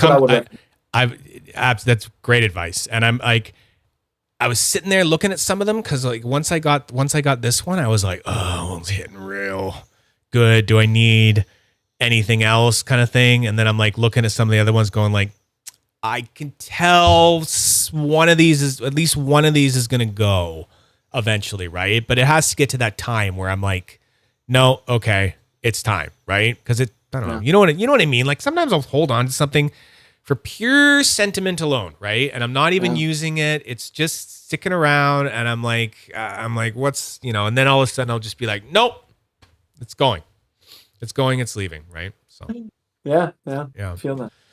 No, it's fun. It's good. Glad that the wheel let me open this. That's really good. Don't know how I'm letting random wheels let me decide which packages I open in my own home, but it's fun. It's fun. Oh, Osman, you will take my WCU. Yes. No, I think that one stays, but thank you for the offer.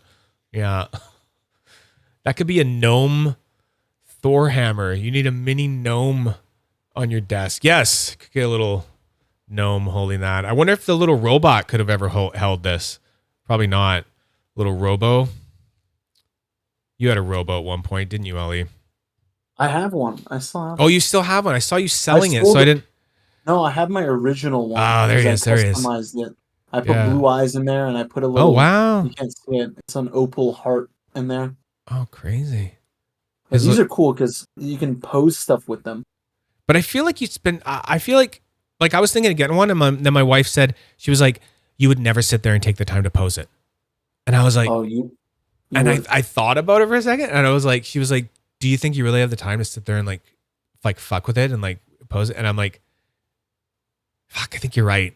And then I backed out. I was like, God damn it, you're right. Cause she'll just give it to me straight. I'll just be like, what do you think? She's just like, you're never going to do a thing with that thing. You think it's cool right now, but you're going to get it and you're not going to do this and this. And I'm like, fuck. Well, mine sits on my desk. It's kind of like my little action figure on my work desk. So, and that's what I said. I said, would it be cool to just have the little thing there, right? Maybe I won't pose it all the time or like do the like crazy setups that I see some people do, but I see some of those setups and I'm like, someone took like 45 minutes maybe to get that picture, right? Like it's not a quick thing. What makes these really cool, and I think in Gavin's video he talked about it, but I think it's over 300 parts all put together. Yeah, it's and then you so need to many. tighten. Like if you're setting up something with the hand, you need to tighten up the screws. Yeah, and that's how you get those crazy pictures of like a 300-gram tungsten spinner up top. Yeah, and you're like, holy shit! Like this thing is crazy. Wow, this thing's classy. I just love the machining work that Lautie does. Just to sort of go back for a second, but it's just like the fact that how they use all the like the brass black and stuff like in the like holes and the grooves and stuff, and it's just, I don't know. They're machining. China has the ability to do some pretty crazy machining that we can't really do here in North America. Like some of the stuff we could do it, but the machinists won't do fidgets because there's not a big enough market for it. Right. Exactly. Right. And it's just, but yeah, like you were saying there, it's normalized enough and there's enough of a market that they're like, yeah, of course. Yeah. Of course we'll do it. Like no big deal. Yep. Yeah. That's great. Fuck. Good. I got to, I have it now. I got to have it. So next stream, I'll definitely make sure that I have my, my paracord on there.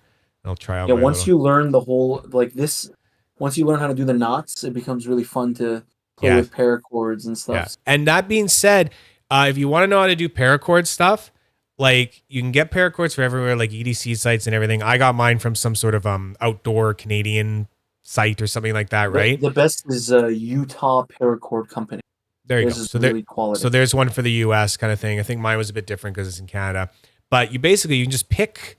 They're cheap, and I got a whole bundle of like a whole bunch of like, you didn't need the shortest size.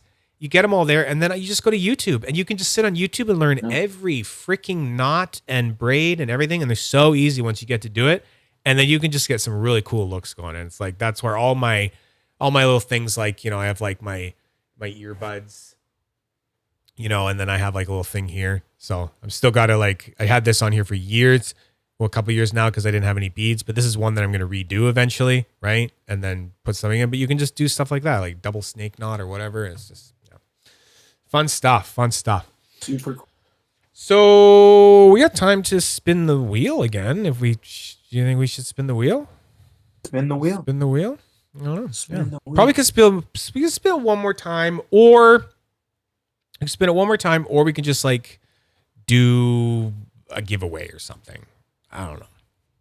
Either one. Why don't we do both? Why don't we do a spin and a giveaway? Why don't we do both? Okay. Both. Do the both of the things. Do it. Okay. So let's spin it. What we got left here? Yeah, it'll probably just be one more thing just for time. Let's see. Oh God, there's a lot of cool stuff on there. Yes. Yes! Yes! I'm just getting everything. ASMR. I'm just getting everything that I want. What did you get from Modusworks? I got the titanium wrapped light. Oh, did you buy just the top or the whole kit? I bought the whole kit.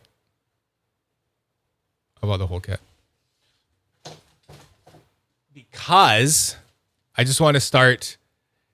So do you need us to leave the room, Pam? No, you can stay.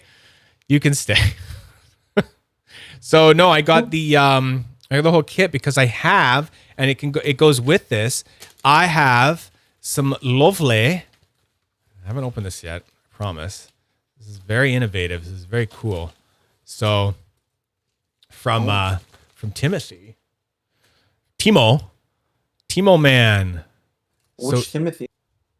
So Timothy he said his name's like Timo Tai, makes it two different like Surely you've seen him on like the Modusworks. He makes he makes these custom these like Wait, covers. Zoom in on that. This is the first time I've seen this. Oh, come on. It's the first time you've seen this. I haven't seen these covers. No. Check this shit out, man. This stuff's so cool. Wait. He's come up with this way. Oh, you're going to fucking love this. Check this shit out. Okay, so look at this. Yeah, they do have to try a Scarful Shuffle. I actually watched you do the Scarful Shuffle, and I realized I'm fucking doing it wrong. There's a little move at the end there that I do different, and it looks easy the way you're doing it. So I got to practice more, man. Okay, so...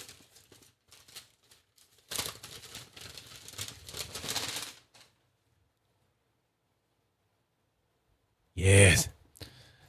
It's not every day that you get to cut a crisp, unbroken seal on a Modusworks box. Nice feeling. That's special. Nice feeling. Yeah.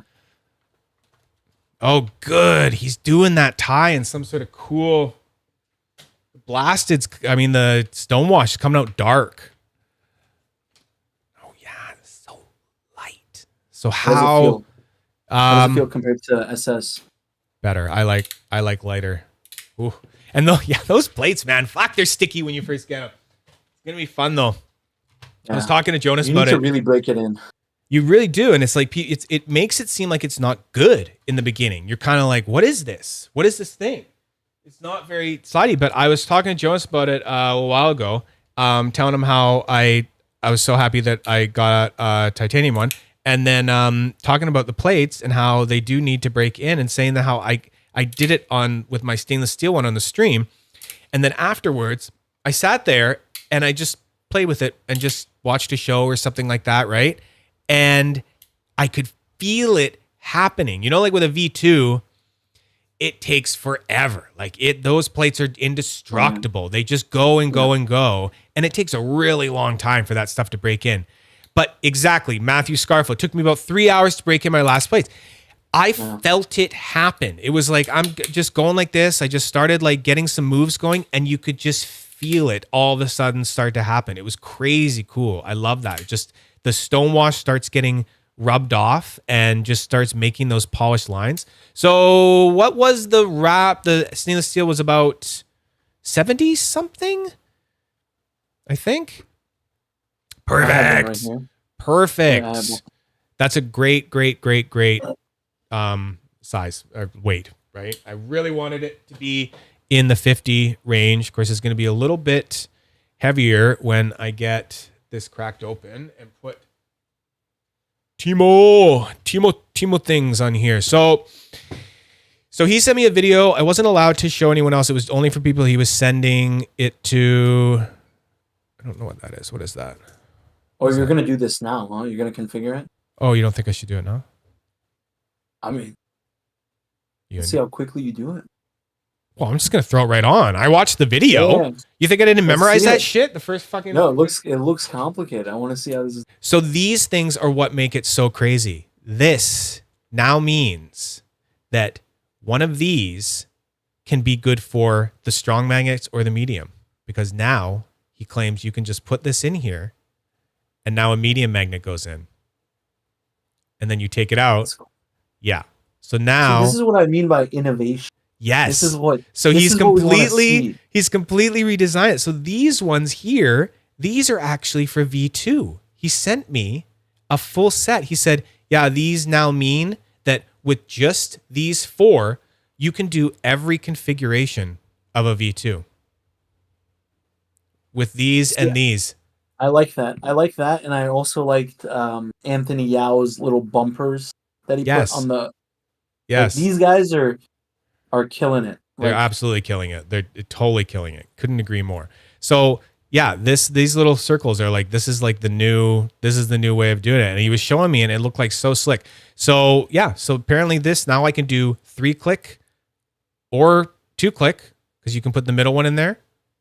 And there you go. That's every single configuration if you add these for the little magnets. So let's see. I got him get, no, I got the wrong bit. Are you still making butcher block? I wish, man. My time is just screwed now. I would if I It's had my more time. prized possession. I have a butcher. Yeah, you got a butcher block. Yeah. Yeah, my favorite with a butcher. You have a butcher bar, but my favorite with the double blocks. Oh, the double. Oh yeah. Yeah. You got to get the names right, man. I named these all and everything. So yeah. While you're doing that, I was gonna show a few of the spinners that like they're very similar because I had them in front of me. Okay. This is the Focusworks. Going this Ooh. like this concept is so similar, right? Oh, is that the Monarch? This is the Monarch, and then this is the Focuswork. I think you have that the other way around. Other way around. This is the Focusworks twist, but the concept, right? Like that's very similar. And then do you know what this is? Have you seen one of these before? You showed me earlier, but I've already forgotten what it is. What? This is the. It's not a low profile. It is called a Byton or Beton Beton. from 2021. Beton. Spinetic, which was an original brand in 2017. Yes, I've heard of that brand. And look how similar it is to some of the spinners that are being made now, right? Chelsea. Sorry, I sneezed. I'm just saying, like we're talking about similarities, right? Yeah. Like there's and even like right, like Jamie's probably watching this, right? But looking at these two from above, similar profile, right? Yep. I So told Jamie the first time I got a torque bar, because I already had an edamame, and he had told me before that his torque bar was his absolute favorite design over before the edamame, right? The torque bar hybrid. So I told him, I was like, man, I see a lot of cool like inspiration coming from the torque bar kind of thing, right? It's like a rounded sort of thing. But no, I mean he totally claims, and I believe him, that he had that idea in his brain of like these rounded bubbles kind of thing, right? Like floating around. Yeah. And I think that I've talked about before where it's like this idea of 3 circle spinners, where it's 3 circles that you've squished together, and the button's one of the circles, and the other 2, are the other ones, and it's like it's 3 circles. And I think that that's something that it exists. There's so many spinners that are like that. Sorry, I'm getting distracted here because like I guess someone asked in the chat, they're like, how do you like the. So what's interesting about these is I've had 3 buddies buy these, and 2 of them have been out of balance. So I got lucky. The one I have is perfectly balanced, and I really like it. The only thing I don't like is that the buttons are not the standard buttons, so you can't do, the button swaps. But for what it is, I think it's a very. I mean, if you're comparing it to something like the Monarch, which is similar with the tungsten balls, I mean, you're getting it for significantly cheaper than what the Monarch. So I recommend that. But yeah, just highlighting some of the similarities. I think. Oh, this is a fun one. I don't know if you've seen this. You've probably seen it in the Daily Fidget. What the fuck is that? I have never seen that in my life. Bring out that weird one with the 2 bearings with a thing. You know what I'm talking about, right? Yeah. Talking about the split brain.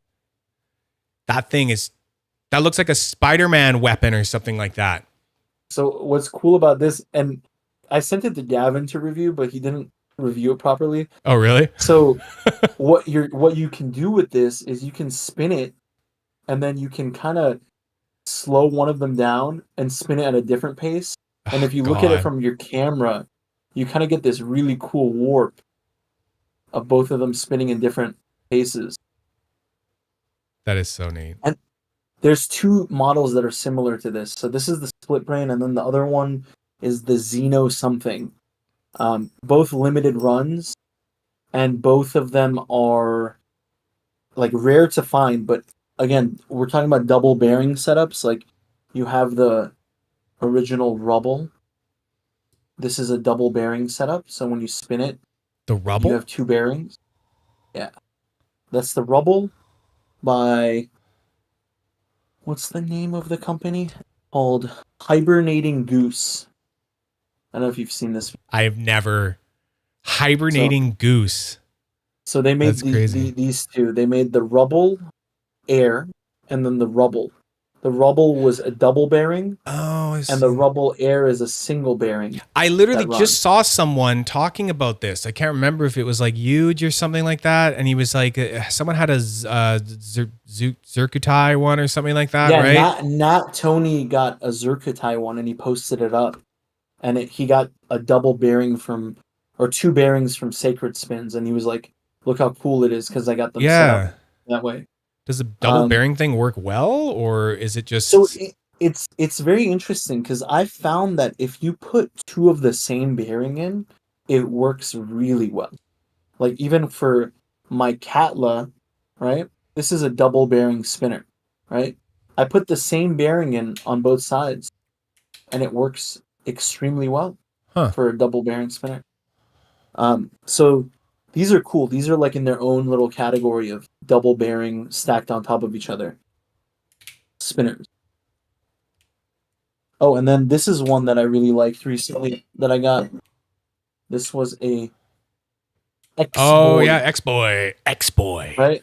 So I don't really like 4-sided spinners, but this one, the way he set it up is like perfect, right? Yeah. The sizes, the ergonomics of it, the thinness of it. It works really well. And I'm telling him, I'm like, make it in tungsten because I know it's going to be super popular. And he's like, I'm working on it. Good. Fidget Boy X. That's a really cool one. So, so yeah, man, this works. oh, that looks so good. So I originally had Timo's. He says they weren't even V1. He now calls this V1.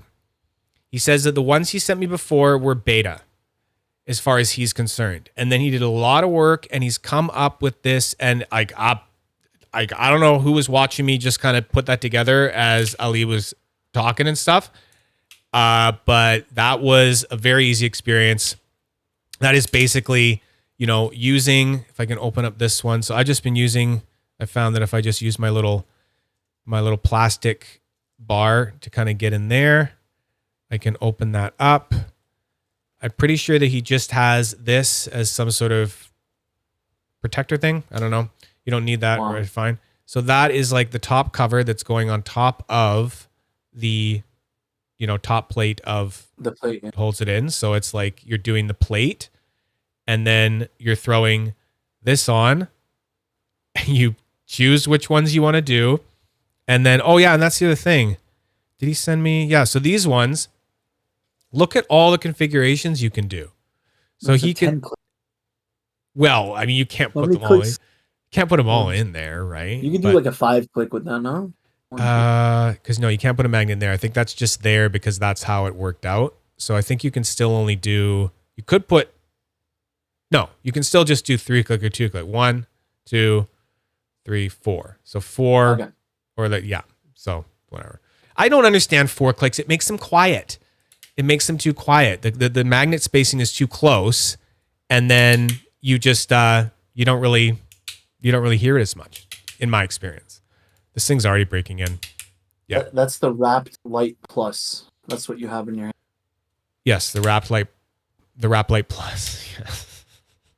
That's funny. That's funny. It's nice. It looks great. Nice. And he offers there was this configuration, but he has other ones too. He has another kind of top. That's the problem with the lights is the lack of texture on the top, right? Yes, and this adds it, right? Yeah, definitely.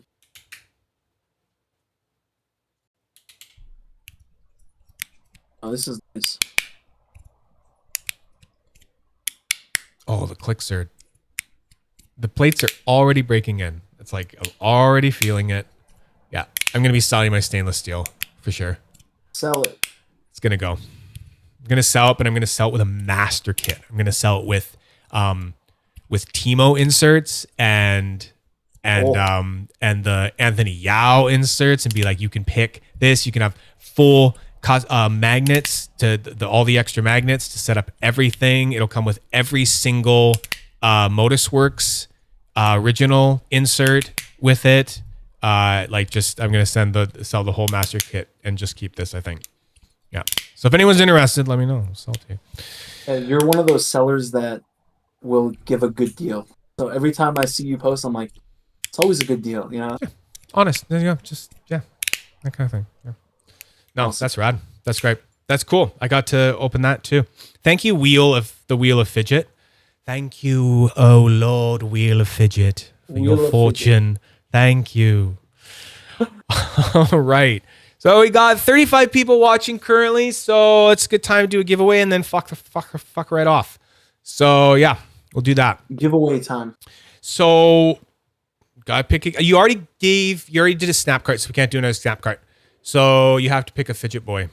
Let's do a Fidget Boy. You have to pick the Fidget Boy one to give away. So if you know what they all are, I'll just let chat know. So we have the much sought after, and I am giving, like, I like this, but my agreement with, like, when I just had these two with Jason Tierney, when he made my little Fidget Boy intro thing, I tried to pay him for it, and he said, "Nah, man, you're good. Whatever. It's fine." And I'm like, "Oh my God, thank you." And I said, "But I'm gonna pass on the love, and I'm gonna give away your Fidget Boy things that you gave me that I really like, because it's just the right thing to do." So this one is such a good guy. He's such a good guy. He's great. I love it. So this is the stainless steel composite BooBooBoy. It's a fucking banger of a 3D printed fidget. It really is. It's not the crunchy one, and the haptics are just insane on it. It's so great. And then we have the Flip Side Boy in just PLA. Folks is ever in PLA, and crunchy, loud.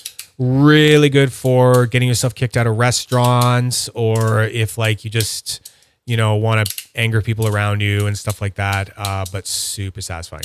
And then we have the newest one that was given to me, the Dune Boy.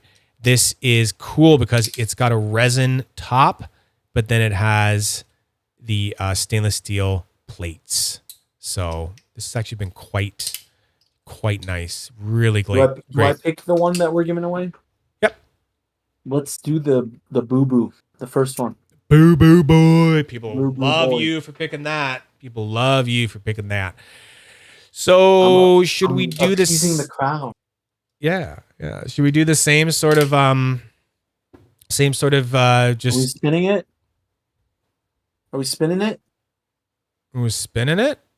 Or are we doing something different? Are we doing like a totally different way of doing it? Like Jeremy and I in the last one, we had everyone send a picture of how they're watching the stream, and then he judged them or something like that. But we don't have to get that complicated. We can just do a straight up one again. We leave it up to we say, it could be like pick a number between 1 and however much the carnival goes on, and be like, pick a number between 1 or whatever.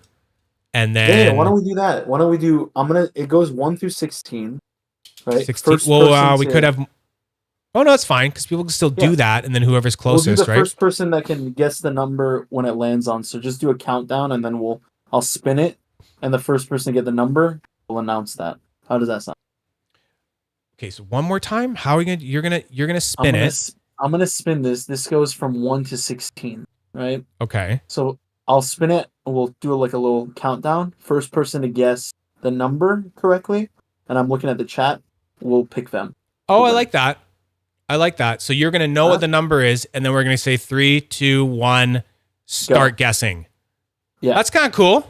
Yeah, and we'll just watch chat, and then you'll be like, and we have the winner right there. We have the winner. All right. Okay, perfect. Cool.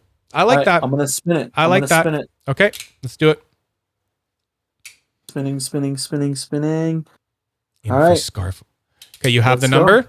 Okay, so 3, 2, 1, chat. 1 to 16, start guessing. Number from 1 to 16.